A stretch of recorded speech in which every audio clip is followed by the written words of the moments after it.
There's enough of an audience for everybody, and that's kind of what I want to do. Like, I understand that. I don't know, man. It's good to have, like I said, a healthy competition. Because, like, when it's time to perform, my mindset coming back after the pandemic, post-pandemic, is when I saw everybody, beefing online, I was like, in the open mic scene, I'm coming for y'all. Like, I'm definitely coming competitive. I'm doing fucking open mics at a video game store. Yeah. Like, if everyone's talking hot shit, I was like, damn, everyone must be bringing their A games now. And I told Marko, I was nervous. I was like, I don't know if my shit's going to transfer. I don't know how y'all guys are out there right now. But I was like, but I'm coming back. Like, I want to be out there again. But then also, I'm also like, my mindset was never like, oh, I'm the best. I'm going to bury everybody. Nah, dude, my mindset was, I'm seeing these guys go up. I'm seeing, who comes around every week, who sticks out. And I'm like, my goal is to say I can follow you. Exactly. My goal is to keep the laughs going after you. Yeah. And when I started, I would see people on the list where I'm like, definitely not signing up after them. Here's some of the newer guys. Let me go after them. Hopefully they bomb hard as fuck before me, and then I can do okay, And I'm being honest, that's how it was. But there's those times with open mics, these dudes that come out every once in a while will kill, and you're like, oh, fuck, didn't see that coming. Yeah. But I'm also those times where you follow someone that you see and you respect. You're like, oh, shit, I followed you. That's my biggest goal, is just to be on stage with people that I think are funny and can keep the shit going. Like, that's where it comes that competitive me. Like, I'm trying to be on stage with you. Yeah, I think that's good to be able to be out there with somebody else that's funny, because it's also badass when it was a couple of weeks ago at Scenics. It was just like the crowd was on. And everybody was bringing good shit to the mic. And even me, I don't know, for me, it's kind of give and take every once in a while. Because I like to try so much new shit before some of my stuff that I already have is worked out, that I just get, like, really ahead of myself. And I was like, oh, I want to try this too. And it just, usually goes to shit. But it's really cool to see when everybody's having a good time. This is the night you started it off, right? Yeah. Yeah, it was that night, and it was a good night for me too, because I did try a couple like new things, and it was pretty good. I'm gonna give you the props tonight. You had people walking in still, had everybody going. You didn't stop and like talk to them. You had everybody going. I like that stage too, though. It's kind of nice and intimate, but I guess Jerry does a good job with how he's set up and everything, and like his sound equipment. But yeah, I always do pretty decent at Scenics. Every once in a while, Yeah, I like Scenics. It's a cool spot to go and get on stage for sure. It's a nice vibe. I've enjoyed it. Yeah. So I'm going to point out we're already starting the podcast. So this is our 4th of July special thing. Ooh, yeah, man. Yeah, we should have like fireworks off in the back going. But they have to be stolen fireworks. Stolen fireworks, yeah. Yeah, because I mentioned that. It was just, your freedom. It was like that whole, what's that movie with the guy with the blue painted face? Mel Gibson? Yeah. Oh, Braveheart. Braveheart, yeah. Avatar! Avatar, yeah. 4th of July makes you think of Avatar, dog. No, that's true, though. Isn't that? They're blue in that one, too. Blue, yeah. But no, that's always where my mind goes to. Avatar. So, it's similar. No, that was a remake of Pocahontas, wasn't it? There you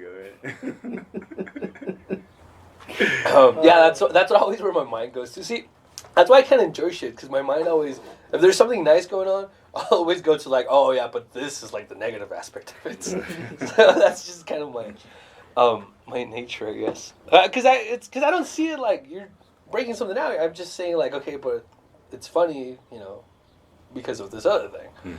And that's kind of what I see. That's how I see everything. I just like laughing. How much of a hippie you have to be to think of Avatar during 4th of July? You're calling me a fucking hippie? tree fighters, dog. Like, don't tear down the trees. Seriously. That is comedy though, seeing different things and other views. And you're like, okay, everybody can be like, oh, I love that, but you're like, how much do you really love it? Exactly. Like, yeah, and I just love doing that so much, man.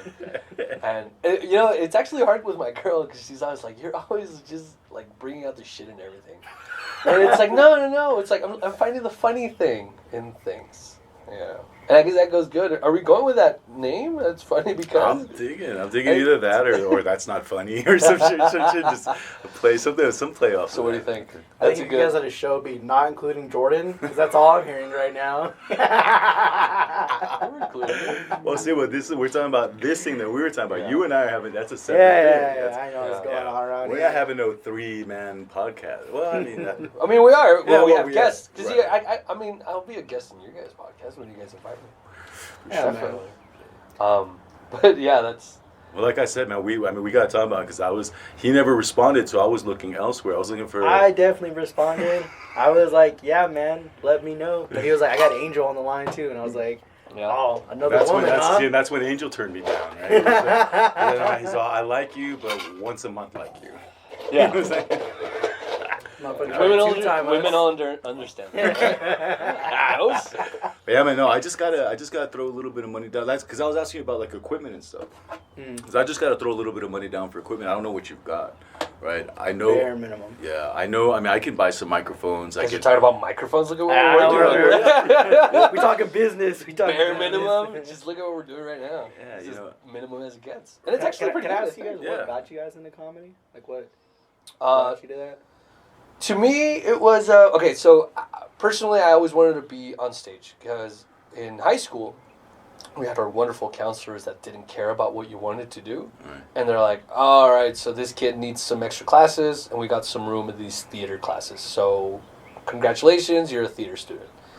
And that was my freshman year, and shout out to fucking Isleta. It's a great school. I love it. We're prideful. I don't know what we're proud of, but it's a good school. And it's a part of the Lower Valley, right? Right.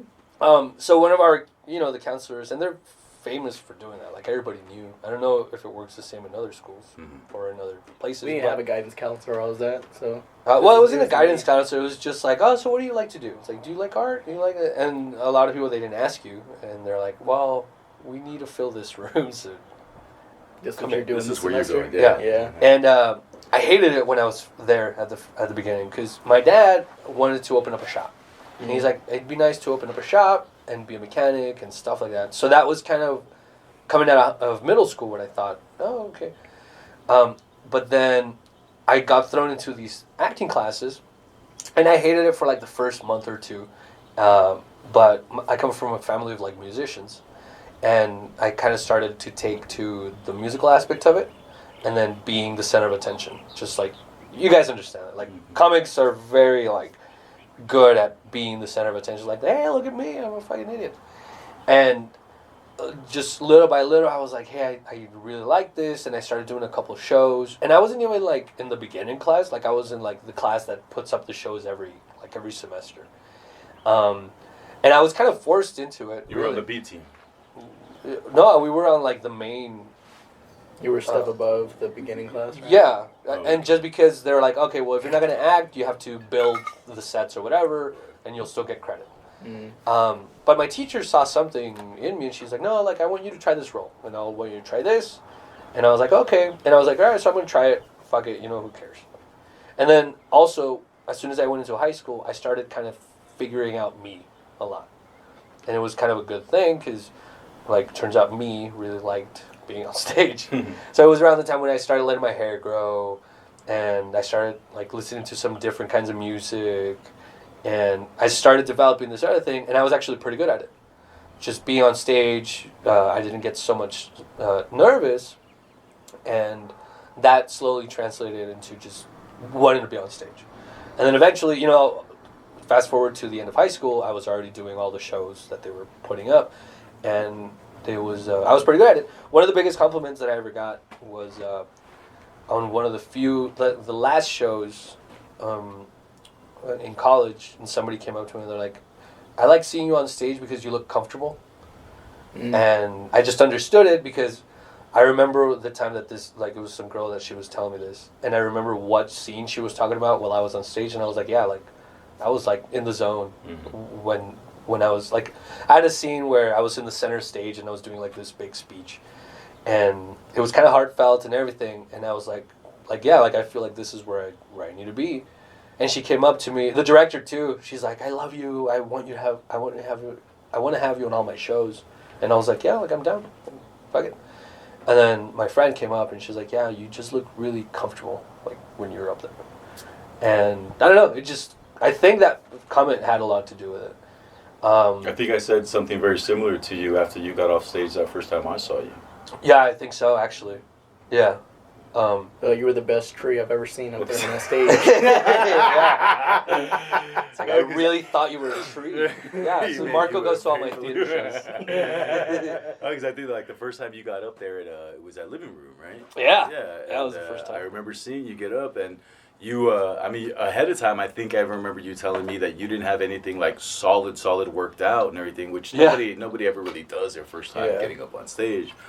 But I remember after seeing him do his thing that I was just like, this dude looks comfortable up there. He's talking. He feels comfortable, and that's half the battle right there, man. Yeah, because I have this false sense of like confidence. Yeah, it's very prominent. It's kind of a blessing, I guess. Blessing in disguise. Yeah, for sure.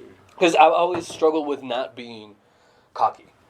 I hate being like, oh, it's because this. And funny enough, like, that's been something that I've battled all the time too. People are always like, oh, it's because, dude, before I met you, like, you just look like stuck up and like you thought you were high and mighty. And I was like, no, dude, like, I was probably freaking the fuck out like the whole time. I've met him and I've pretty much confirmed it. Yeah.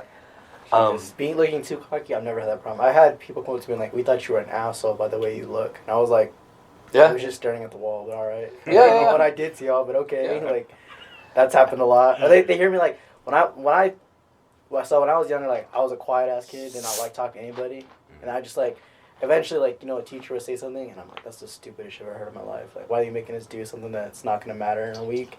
And some other kid heard me and started laughing hard as fuck, and I was like, oh, you think that's funny too? Like, I was like, I just tell myself this stuff all day, and he was like, yeah, it's funny. And like, ever since then, I was like, okay, because like that would get me out of my shell with people.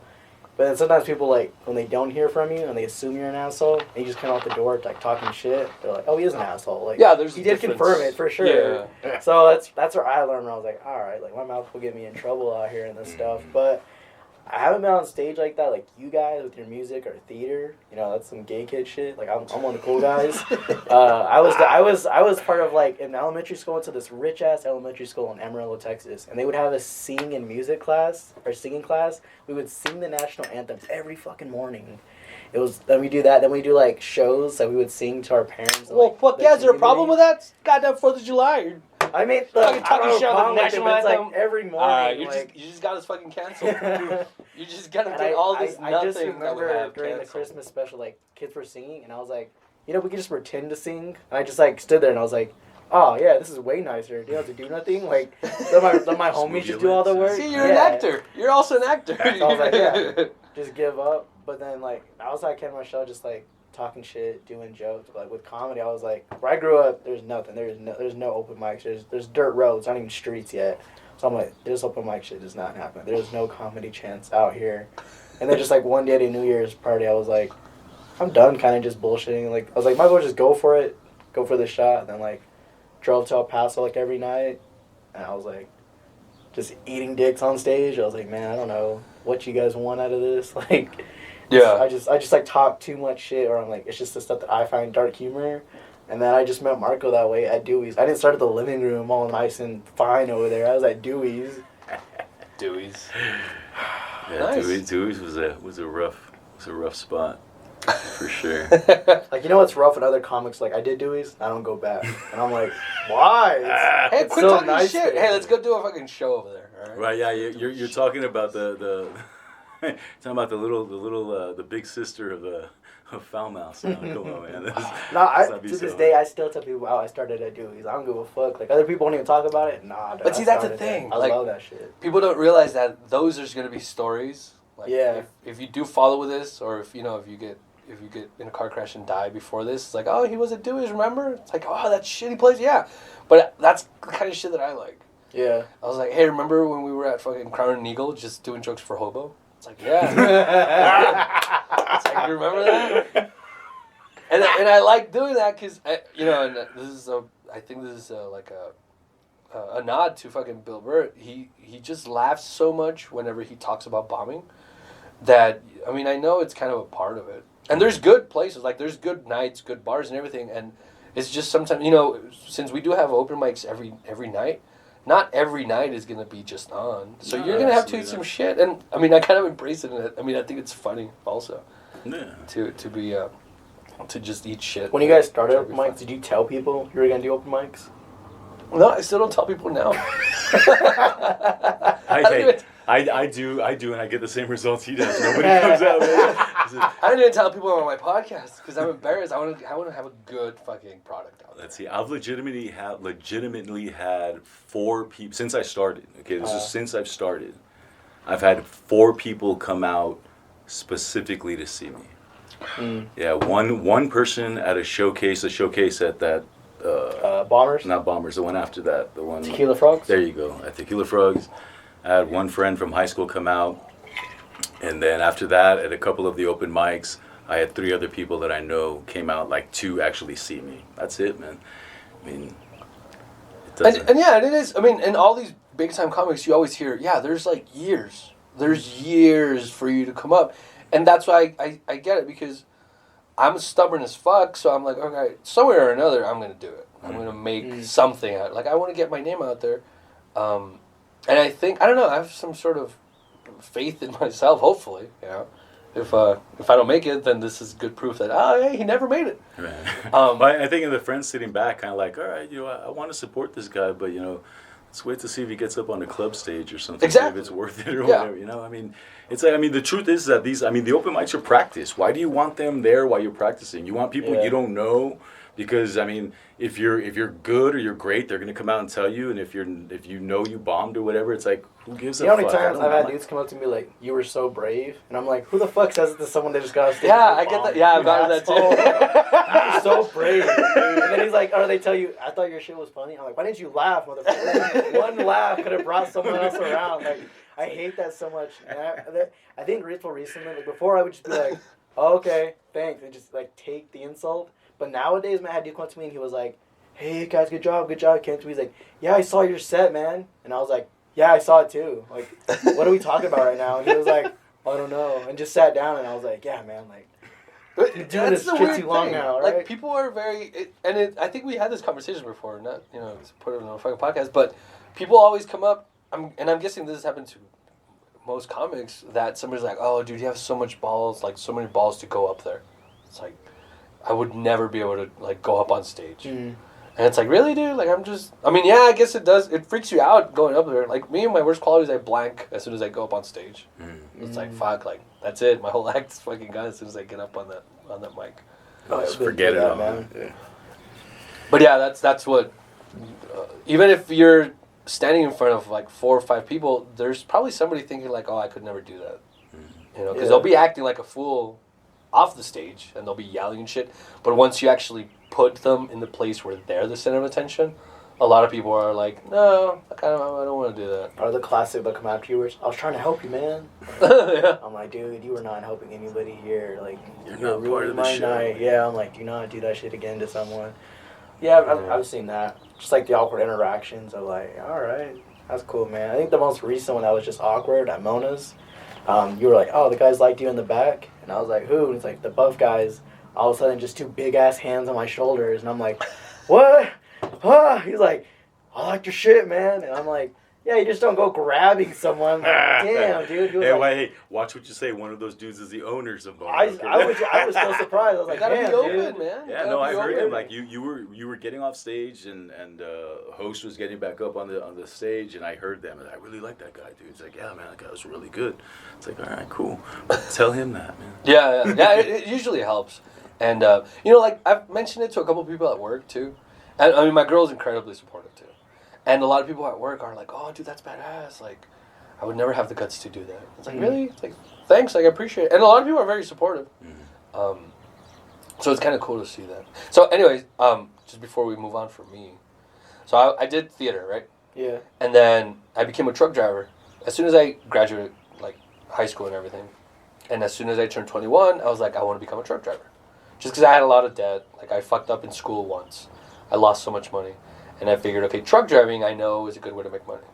So I figured, you know what, put my passions and put the things that I love aside and then just go on the road and then pay some stuff off. And so I did that for about 8 years. And then I finally, bought my house and everything. And I was like, I feel like I'm out of debt already. I feel like I should do what I wanted to do. Yeah. So the fastest way to get back up on stage was doing open mics. And then the whole time that I was doing truck driving, slowly but surely I started getting into more and more podcasts, which is the whole time that podcast kind of blew up.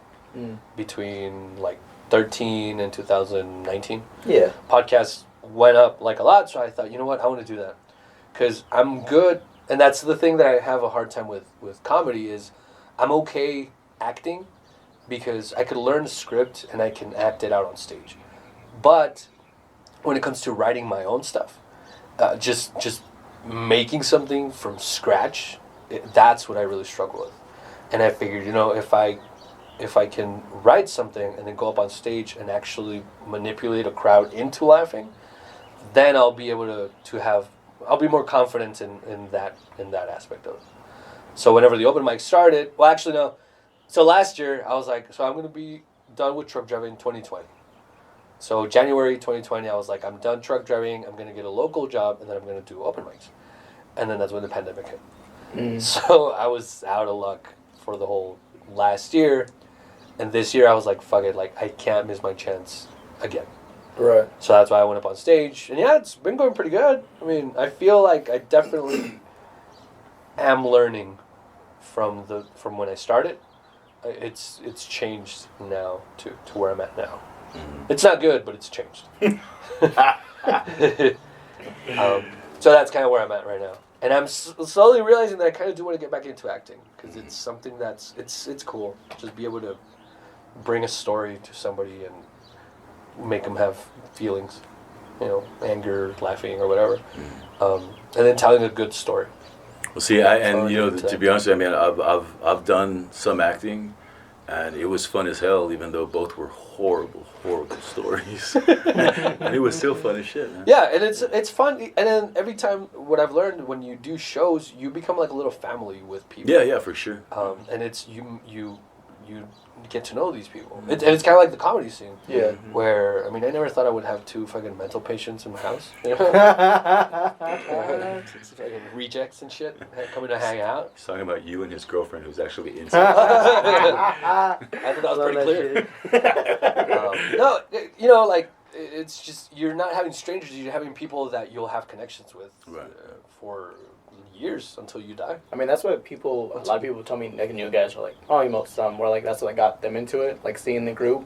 And for me, like, I learned this later on, but, like, when I first started, brought my brother out here to Dewey's, and started at 9:40, pissed me off, and, like, I'm sitting around waiting for these motherfuckers to get on stage, see, like, 2 people, and my brother is looking at it, and he's like, you can just tell these fuckers all come here every week to do this. And he's, like, dissing them. Marko wasn't there yet, so I was like, just wait. But he was like, just look at these fuckers, they come here every week and do this shit. He didn't like it, but in my head, I was like, dude, I want to be part of that so bad. I want to get on the stage and shit. So the next week, I was like, stay home. I'll go out there. I'll go bomb. But it's something that when you go on open mics and the people that stay around, it's a dynamic of no more superficial shit, no more coworker talk. Like, yeah, dude, I just told you how my dad left me. How you doing today? Like, it's already out there, man. Like, yeah. That's a whole different dynamic of it. And it's cool, and it really is like a place where you can kind of be free. Like, one of my, see, I know I was talking shit about Crown Eagle, but it's one of my favorite places because I'll usually, the way my schedule's set up, it's after work, and it's usually after a whole shift. And I'll have a shitty day at work, and I'll go to do an open mic, and I'll come home, my ride home, it'll be relaxing and everything, and I come here in a good mood. It's like, fuck, like, it literally is weird. Because there's no way to explain it other than you enjoy yourself while you're out there. And yeah, because, I mean, I've had some shitty days at work. You know, customer service is rough, but, like, specifically what I do is people just feel entitled to yell at you and make you feel like shit and try to blame you for shit. And then I'll be tired at work, and I'll be like, fuck, like, this has been a long day. I'll show up, and then I'll go up on stage, just talk my shit, and it'll just melt that, like, stress or whatever away, and it's nice. It's weird. Yeah, no, for sure. It's very therapeutic. I mean, when you're not bombing horribly, of course. Oh, yeah. When you bomb, you're like, fuck. All day's just shit. Yeah. You just wish there The was whole another day. mic afterwards to go redeem yourself. It's like, fuck this Monday. Yeah, being the customer service field, you're like, damn, I'm getting you chilled out about someone's car insurance for 8-9 hours a day, and you're just like, not gonna drive an hour to do 5 minutes, and you're like, please let these 5 minutes be decent, or get one person to laugh, something where I'm like, don't hate my entire life of the day. So, Exactly. yeah, it's something that comes from it, man. That's great. Man, that's so sad. We're a sad group of fucking unfunny But it's comics. weird though, where you're like, I go to work every day, and you're like, but I'm also gonna go in front of some strangers tonight, and Yeah. hopefully someone enjoys something that I say. Yeah. Like that's the crazy part about it. Like, I'm only 8 months in, but it's also just like every night I go up in front of strangers and try to make them laugh. Like, when you start doing it like on a consistency, or you're doing all right each night, you're like, is this shit working for real? Like, compared to like where I was just like one joke in, like, all right, it's not gonna go well tonight. Like, when the bartender's like, You're right away kind of yeah, tell. when the bartender's telling you, Jesus Christ, man, like in the beginning, you're like, I don't think you guys are liking it tonight, huh? Yeah, that's always a good time too, though, because you're like, all right, that didn't work. But that's what you got to try to do. You got to try to do, try to insult people. Because I'm good at that. Everybody's always telling me that. Because I'm good talking shit. Yeah. And then putting it up on stage, I'm getting better at it. Like, talking some shit on stage. Because, my friends think that I'm just being funny, but I actually fucking hate everybody. But I think that's what, that's where comedy comes from. It's just, most people, when you're in the moment, you get angry at a lot of things. Or at least that's for me. Like, most of the fun, and that's why I laugh about everything now. Because it's like, oh, this is probably going to be funny later. You're just mad because you're in it in the moment. Your car's on fire and your girlfriend just left you. It's like, but this is going to be funny. Right. So some good material later on down the line. Exactly, yeah. You just got to find a way how to make it funny. Right.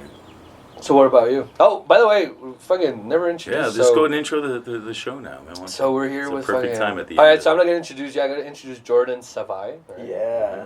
This all Very this shit will nice. be in the banner, in the description. Damn the banner. Yeah.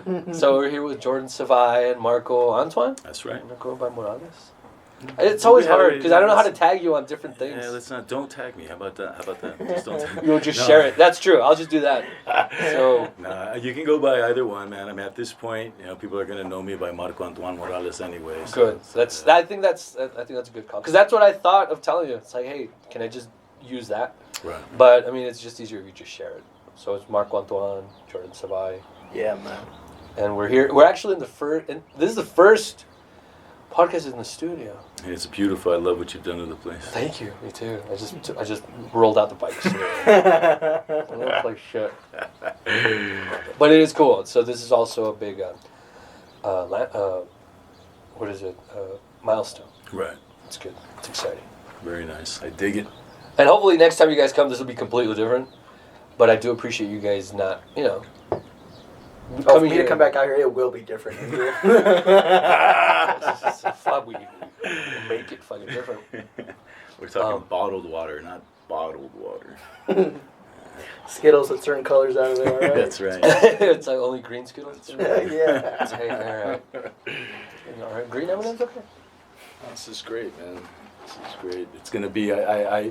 I've got some ideas. Like just by for what you talk about, I can picture it in my head what you want to do with it. And I think it's gonna be cool, man. That's what I've done with everything, actually. And my girl always give her shit because she can't picture stuff. Mm-hmm. She's like, I can't picture all this bullshit that you're telling me.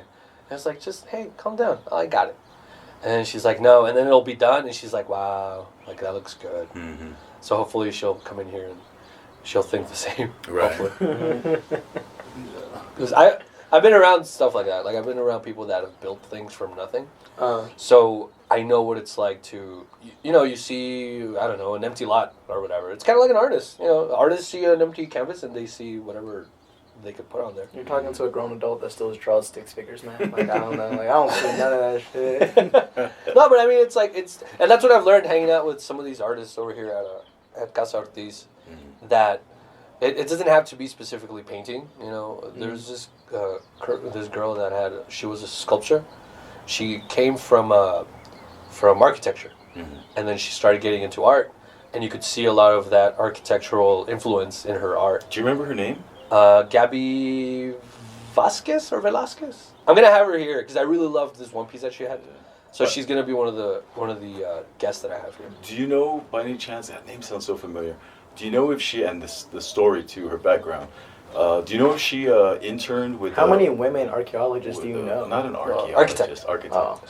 Something totally different. Bones and buildings, man. Bones and buildings. Hey, it's a sort of building. It's a sort of an architect. Did she intern for the artist that came in here from Colorado that did the bulbs there on Airway? Do you know about that at all? I don't think so. No. I mean, I'm not gonna take that away from her. I hope she was, right? But I don't think so. This girl, I think she came from Mexico City. Okay. Yeah. Okay. And she was there with her boyfriend, and the boyfriend was like just hyping her up, and I was like, man, how do you do that? Like, I wish I could hype up my girl like that.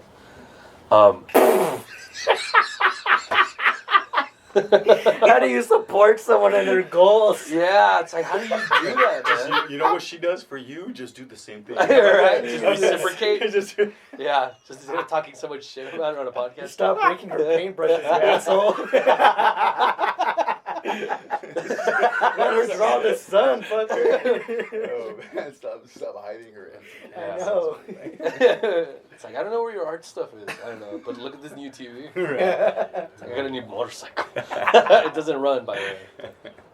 I had to move all your art supplies out of the way. Make room for this bike. No, yeah, no, she's great. No, but yeah, my girl, man, she's been there, like even before I believed in like this, she's like, yeah, that's a good idea, and I was like, really, you think so? She's like, yeah.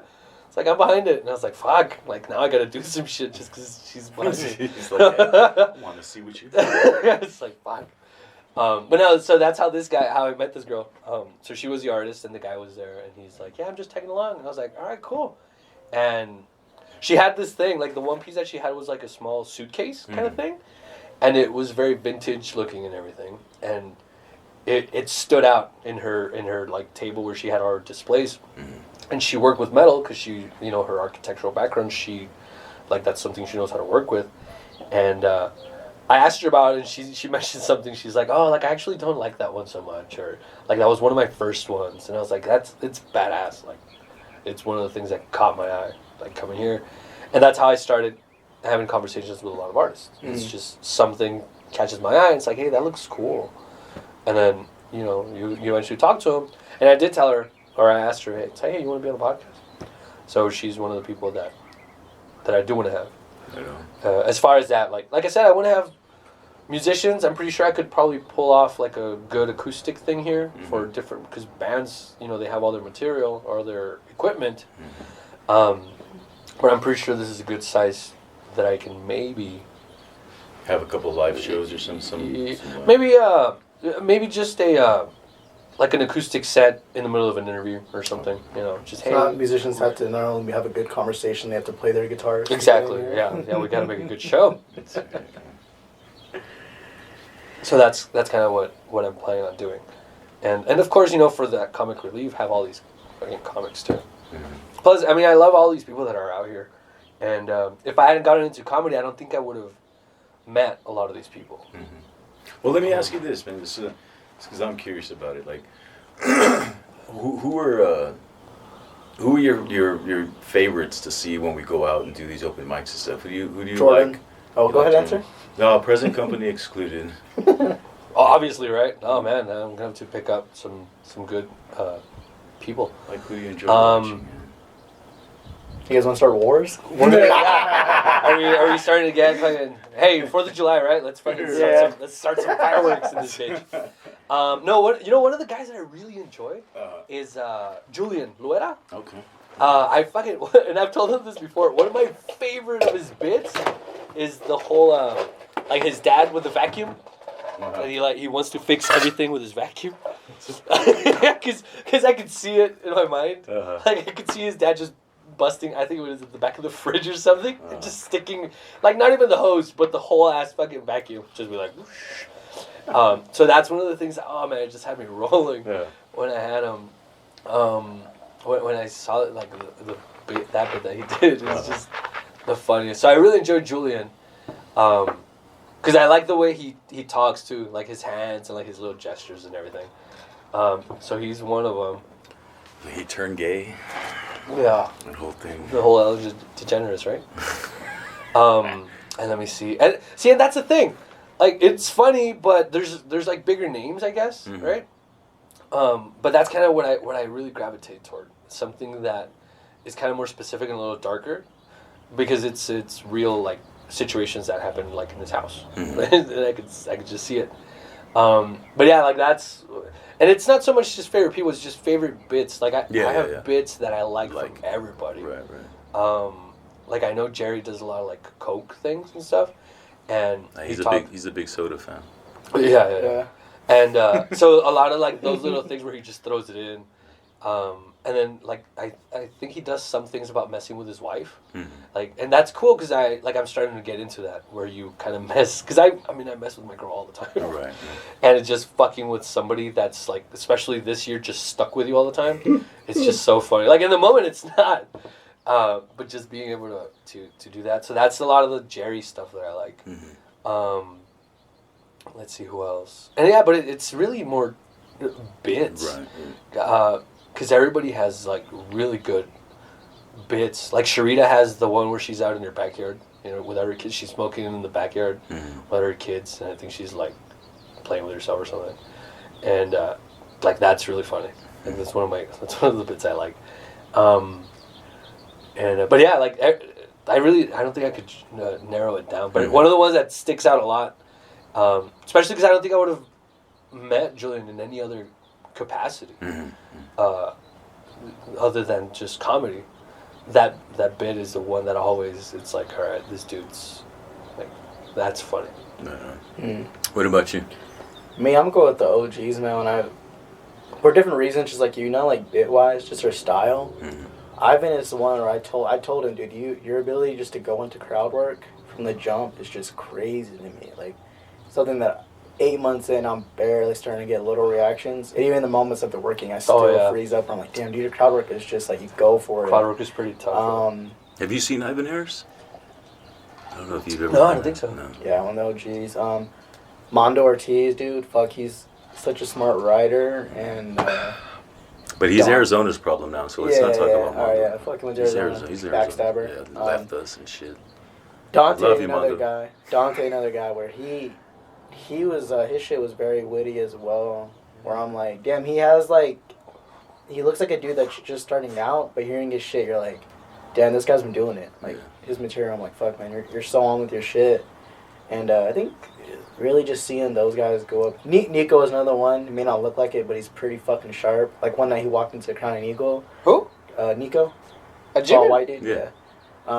He walked in and I was not doing that well, and I was like, guys, give it up for Nico. I feel bad for him, man. The whole year, everyone was talking about COVID while he was at home fighting AIDS. The fucking crowd popped, and I'm like, all right, this is my best laugh of the night. I get off. Nico comes up to me, and he's like, hey, man, your best joke was about me.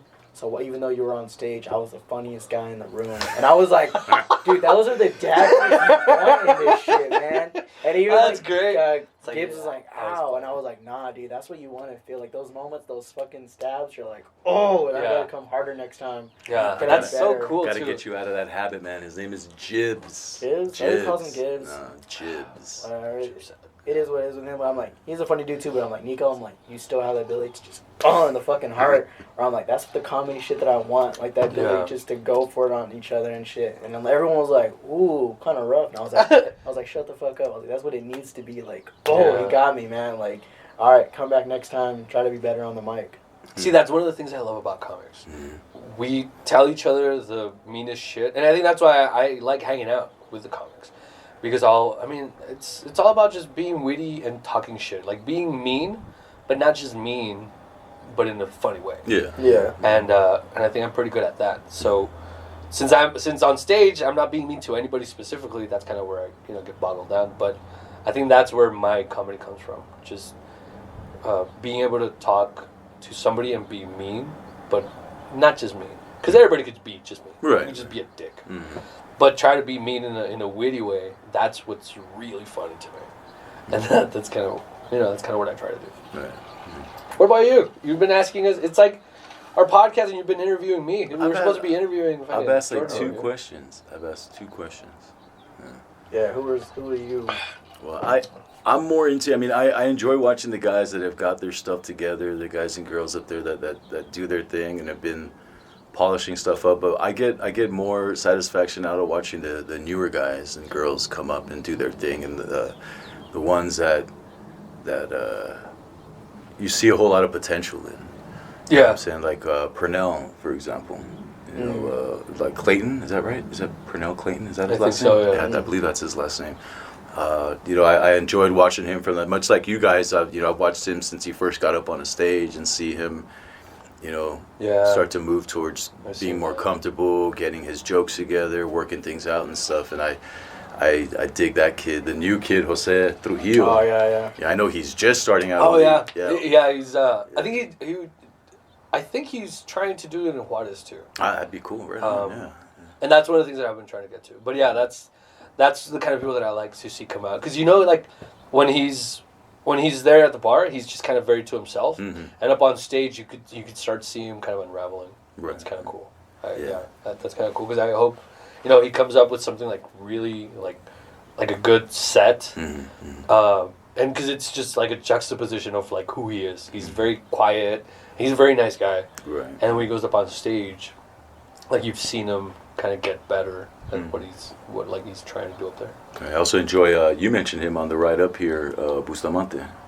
Aaron, that's true. Yeah, he's been doing a really great job putting his stuff together, getting a lot more comfortable on stage and stuff. Yeah. I did watching him do his thing. Yeah, for sure.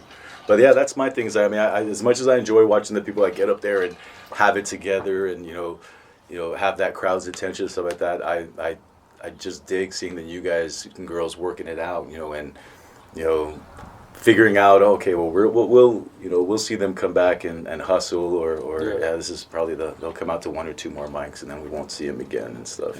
Yeah, that's also, to me, that's also kind of cool to see, because you can see that there's an actual challenge to it.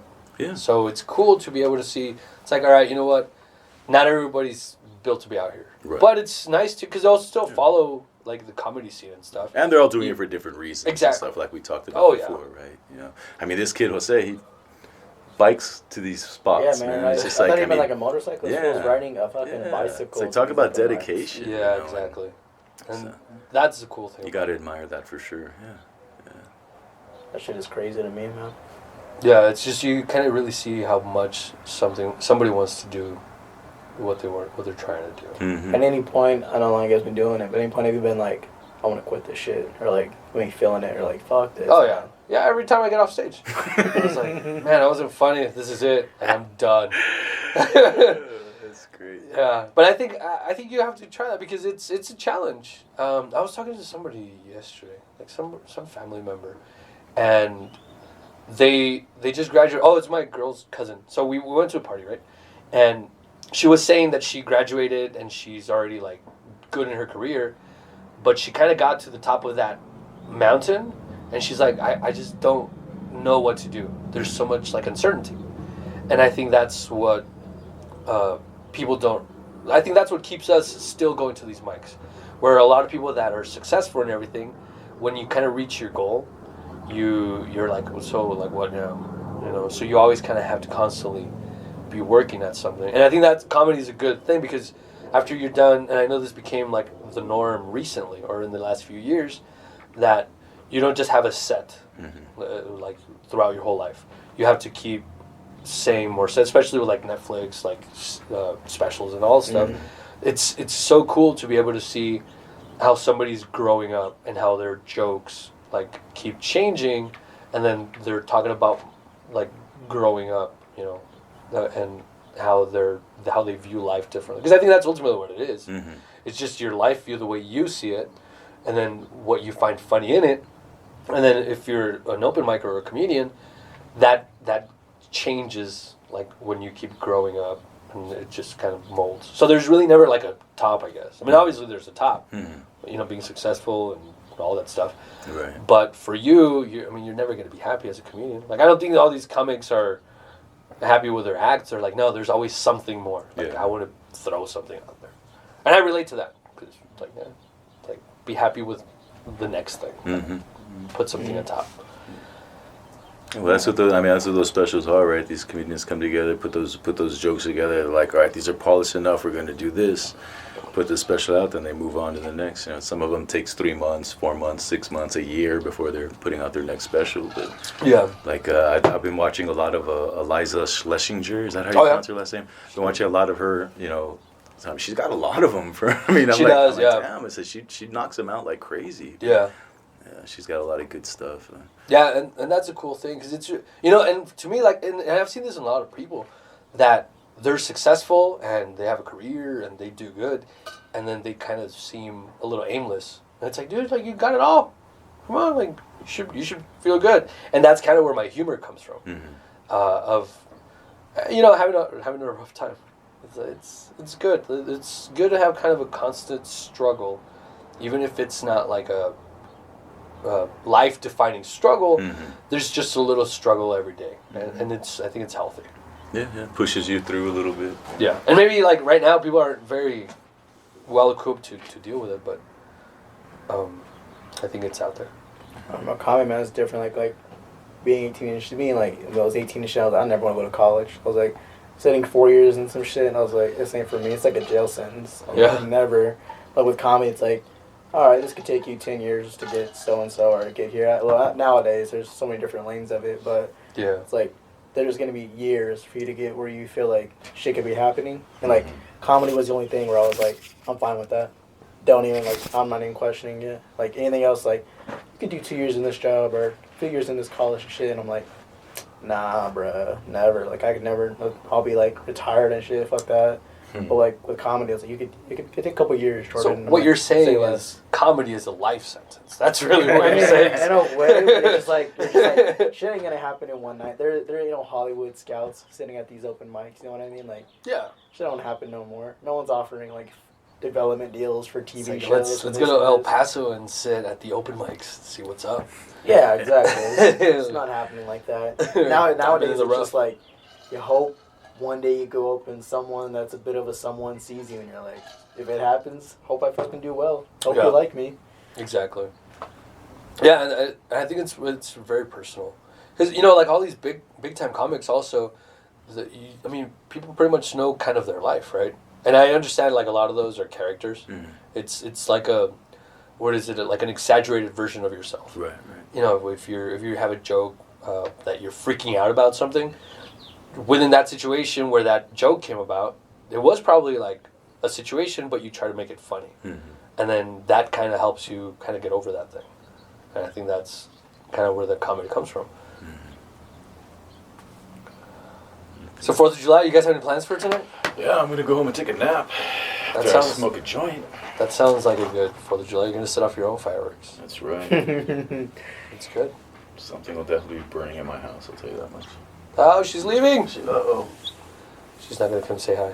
Look at that. She doesn't want to interrupt your podcast. Man. No, she's probably heading off because she's in charge of this. Probably found her paintbrushes, asshole. Right. She's like snapped on my shit. She's gonna go buy some extra paintbrushes. She's mad at him right now. Like, he better get his. He said he was coming at 3 o'clock to help me with this. Yeah, I'm gonna help her set up. I'm probably gonna take my flask over there. I'll help you. I'll sign up. Elementary school event, right? It is, yes. That's why it's a flask. I wanted a flask, but I want to put juice in there. But I'm also like, Man, that's why you just show up with a McDonald's cup with half of it filled with rum. Nobody's going to suspect a thing. Yeah, I'll try to see how I can fit it in the bike. Oh, you're I can just take one of these. There you go.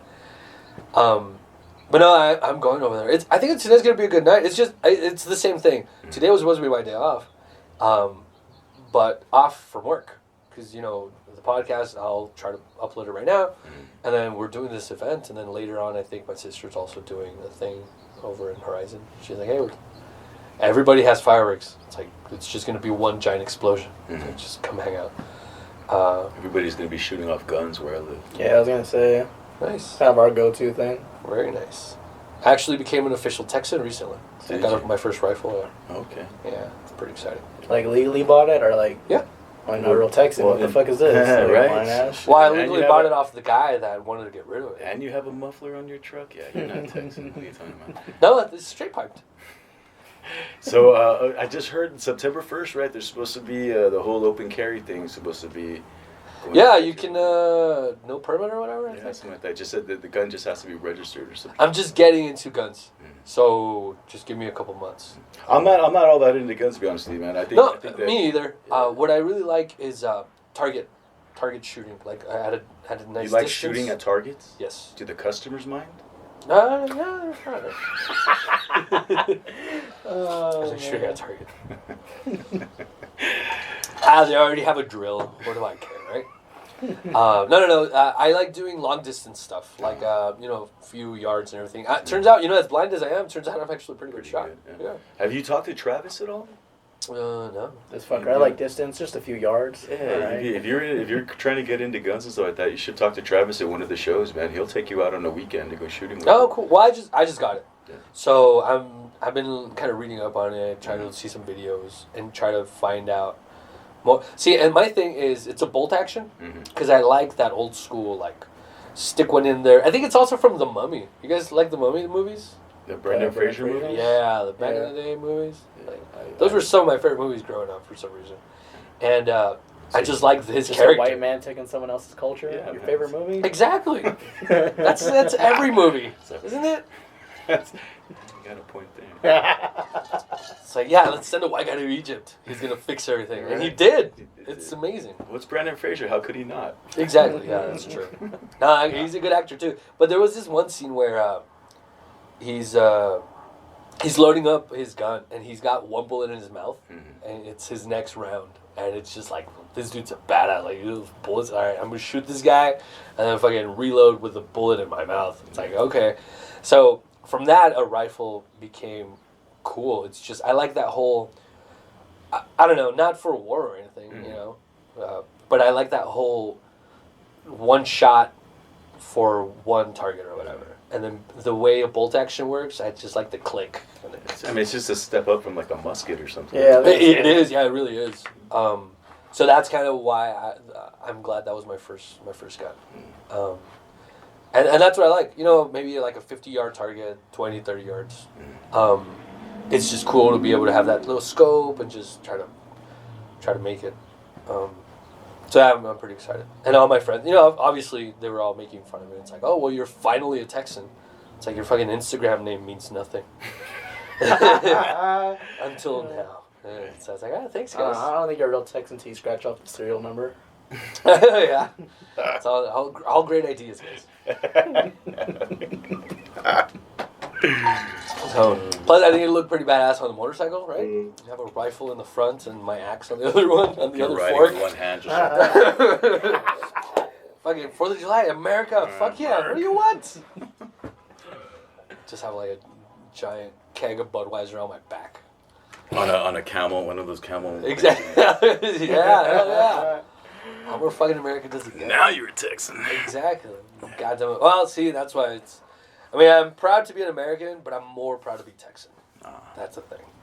All right, because Texans, we're a little bit better than Americans. I heard something, what was it? I heard something the other day that Thomas Jefferson said that all men are created equal when he made the Declaration of Independence, because Texas wasn't a part of the U.S. yet. He also owned slaves, so It was just something he said. I'm not supporting this guy. You're going to cancel him on 4th of July? Cancel himself, man. Ah, man. Can you cancel someone who's dead? Probably. I'll try.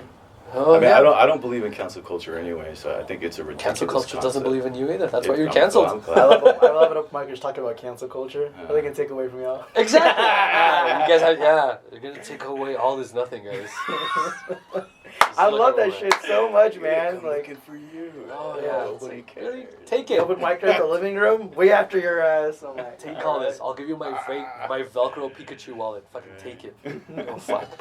I was seeing chinks way long before Shane Gillis. Like, no one tried to cancel me. I tried it for years. Fuck. All right. I guess we're getting canceled now. It's not a video component, man. Nobody knows what you look like. For all we know, you're a black dude. Chinks, gooks, those fucking Jordan makers. Oh, man. 23. He even has a number, Jordan, up there on the wood. That's kind of crazy. Well, that's how you gotta keep count. So definitely next time, man, this will be better. And you guys will be like, hey, this is in the first place? You guys are gonna come in suits and shit? Like, alright. There's gonna be a doorman? I'm gonna come with a fucking tetanus shot. I'm looking at this right You now. should have. I hope you had it. I gave you all. That's why you signed that that Can't waiver. sue if you walk out of here with some disease or some shit. Yeah. No, man, it'll be cool. It'll be a cool spot once it's done. I think. All right, cool. I'm glad I have your approval. Oh, Finally, that's all I needed to make it happen. That's all I was waiting for. I don't know what you're talking about. I've been telling you to get off your ass and finish this shit for a while now, man. Yeah. No, I've been trying. It's just life gets in the way, for sure. and I don't even have kids. For sure, man. I got a mess at my place right now that I've been working on months cleaning that up, and It just seems to be getting bigger. It does, yeah. It's like you one step forward, 3 steps back. yeah, Paul Abdul reference. I like that. Is it? Jordan knows nothing about that. I He's just know she Paula- was on Paula pills Abdul. at the end of American Idol. That's the last I saw of her. Well, she was probably on pills since the beginning of it. You just found out at the end. That's usually how it goes, right? It's like, oh, you think I was on drugs, like, toward the end of it? It's like, no. It's like, no, she was a Laker girl. She was a She drugs. was on drugs long before that. Oh, man. All right, well. So, any last plans? No, nothing? Jordan, you didn't say what plans you had. No plans, man. I came out to do this. So, are fireworks legal in, well, I mean, there's something else that's legal in Las Cruces that we can't do here. You're not going to celebrate over there? Oh, in your weed own and kind of stuff? way? No, man. Sobriety forever. Nice. When you're paying $40 for some kind of half-ass weed, it's kind of like, I don't know, man. Plus, weed has changed so much. The names are a lot scarier. Fucking Nightmare Cookies and like They got Hell's Nightmare Fire, Cookies. Psycho Berry Jam. I'm like, I remember that when they were sweet, like Girl Scout cookies. Now you got. that was one of the things. Yeah, now it's like Nightmare Cookies. I'm trying to sleep, man. Like I'm not trying to go in nightmares tonight. Oh man, I know what our next podcast is going to look like. I'm trying to get into psychedelics, so Ah, there you go. we'll see how that goes. Get you some shrooms or some. Yeah, in this whole open mic rounds that I've been doing, I've met a lot of shamans. A lot of shamans. Yeah, so oddly enough, so we'll see how that goes. Who are you talking to these open know, mics, right? man? Like, Like, Everybody, I'm trying to build up my brand. Amp El Paso, follow Amp El Paso. Yes. Follow Amp El Paso. Follow Jordan Savai and I mean, Marco. see if I whatever the approve fuck y'all. Marco goes by. I approve y'all. It That's the biggest changes thing. week to week. If I approve you, there's some people that come to nowadays like, Yeah. what's your Facebook? No wonder I couldn't I'm find not you. like doing that. What? No wonder I couldn't find it. I was typing your name and it's just like, nobody exists with that name.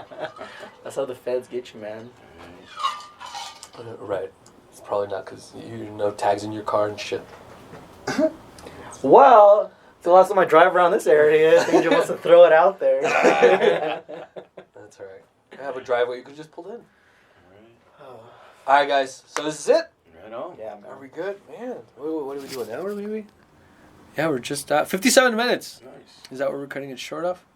Alright, so what's your Your social medias? social medias? On Facebook, Marko Morales on Facebook. Shut up. I knew I was gonna hear that. I have no idea what I go on. And then on Instagram, I believe it's OBA Frontman. And I like that one, by the way. Yeah, I'll be a frontman. yeah, it's something I've just been too lazy to change. Yeah. And Plus, I like all the 2 pictures that you have on there. I Nice have 2 pictures. There's Yeah. 2 on there now. Yeah. I thought there was just the motorcycle. What else? Oh, I guess the one where One of I'm the on- foul mouths, I think, actually. No, that one was actually at that. I think that picture was at the scenic stage before Jerry took over the open mics there. Oh, that fucking guy. Yeah, so it was back like I guess I don't know. I want to say Nico was running them at that time, Oh, okay. but I don't know for sure. Someone else was running them at that time. I think that's where that picture came from. So that picture was from before the pandemic shut. Right. Yeah, I think. Both of your Jonathan or pictures were Ivan, before maybe? that. We'll see that possibly. Maybe Those are Ivan. only 2 guys that saw them. But actually, that's one of the things I can ask you guys for a little help on too, because since you just so nicely mentioned that I'm horrible with my social media. You are, yeah. Yeah, you young folks help me out with that shit, man. Yeah, Get me. cool. I feel bad when people like nowadays people are adding me. Like and I'm like for me like I always feel I had 100 friends. People like sort of knew. I'm like keep it there. And then now that I'm back, people are coming up to me, what's your Facebook? And I'm like, Yeah. nah, bruh. See, See, I'm like, I put shit that like I don't have to explain later. Not like I'm not like that guy that's Yeah. like, so 9/11 wasn't that bad, right, guys? Like not like that type of stuff. But I put like random music and other shit where I'm like, this is out of the blue. Like you don't hear this from me, and I'm like, Yeah. what are you gonna talk about? But I think that's cool. And see, that's one of the things that I've learned, just to be more assertive with the whole open mic thing. My family knows that I do open mics and everything, and I'll.